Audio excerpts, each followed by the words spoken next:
welcome to my YouTube channel. First of all, I would like to thank you for viewing the channel, and also for those who subscribed. I would want to say thank you. But I can see that most of you viewers have not yet subscribed. Please subscribe to the channel. Also, don't forget to hit the notification button, and also to go to the comment section to leave a comment if there's anything that you want to ask. Thank you. Okay, today I have selected a question paper which was written in November 2013. It's a national paper. There are adjustments that I'm simply picking out from that paper. The first one that I picked out is the rent income adjustment.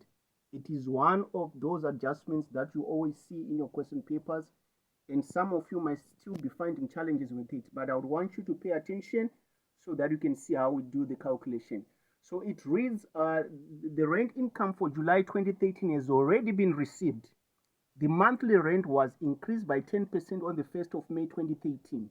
Okay, so our financial year, okay, it's only that I did not put the financial year. The financial year end is 30 June 2013.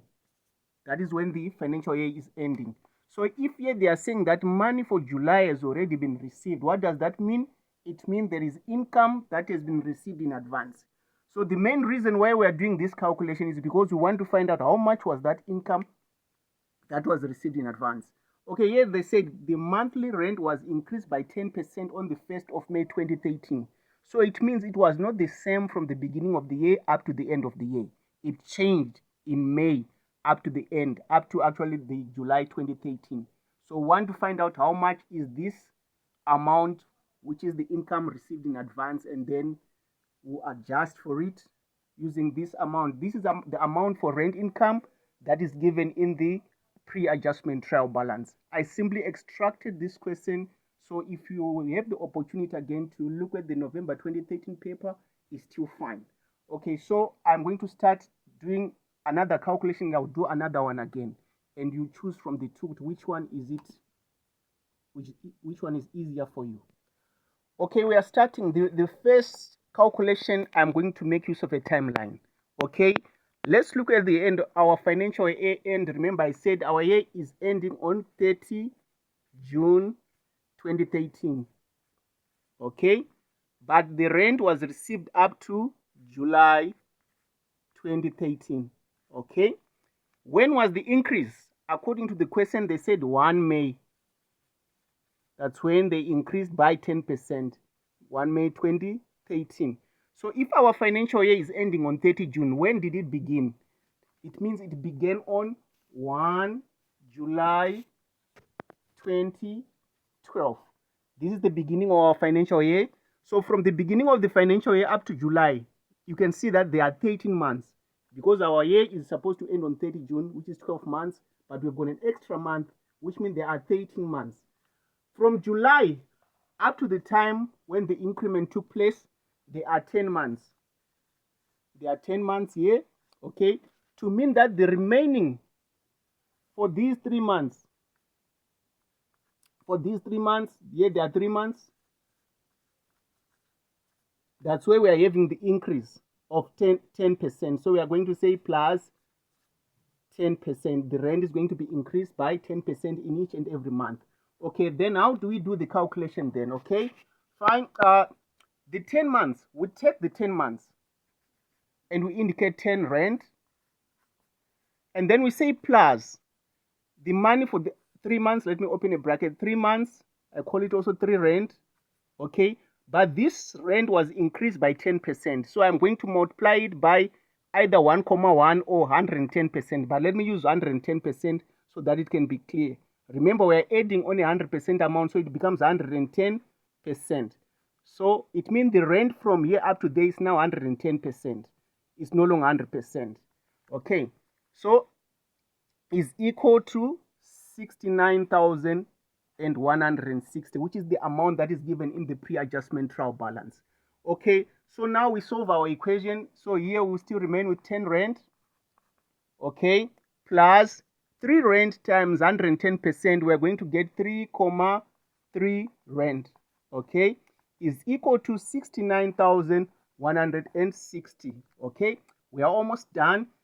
10 rand plus 3,3 rand, we are going to have 13,3 rand. okay, is equal to 69,160.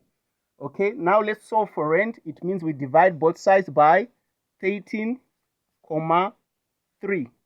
13,3. Okay, so here we cancel. We are going to remain with the rent is equal to 5,200. 5,200 is indicating the old rent before the increment. So this is the old rent. Remember, we want the new rent because we want the rent for July. So what do we do now? We increase the old rent by 110%. So we are going to say 5,200 multiplied by 110% is going to give us something like 5,720. So 5,720, I can say now it is the new rent. So this is the new rent, which is also going to make up a part of our income received in advance for the month of July. So from May onwards, the rent was 5,720, 5,720, 5,720. And we only want the money for July so that we can adjust for it. Remember, what has been received in advance, what do? We subtract.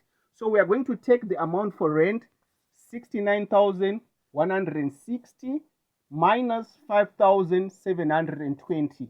Okay, it is going to give us something like, let me check on my calculator. It gives 63,440 is the amount that you record in the income statement under other operating income. Thank you.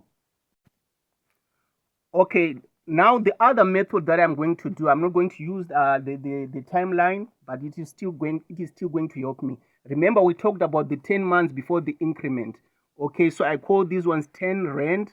Okay, we are still going to say plus 3 months, we call them 3 rand, and then we also multiply by either 1,1 or 110%. Okay, still the same thing though, even though this method can be shorter than the first one. So you still indicate it's equal to, my space here is equal to 69,160. Okay, so solving it is more or less like this one again. We are still going to say 10 rand plus 3,3 rand is equal to 69,160. Okay, so when we add here, we're still going to get 13,3 rand is equal to 69,160. Okay, and then we divide to solve for rent. Okay, here 13,3. Okay, so we remain with the rent here. Remember, I said this one will give you the old rent, which is 5,200. Okay, so from the 5,200 now, remember we need an increment of 10%. So we take the 5,200, we multiply it by 110%, and it will give us 5,720. And then now you, okay, now I am doing my adjustment now, 69,120. What do we do with an amount in advance? We subtract 5,720. Okay, to remain again with 63,440. It is the amount that you record in the income statement. Thank you.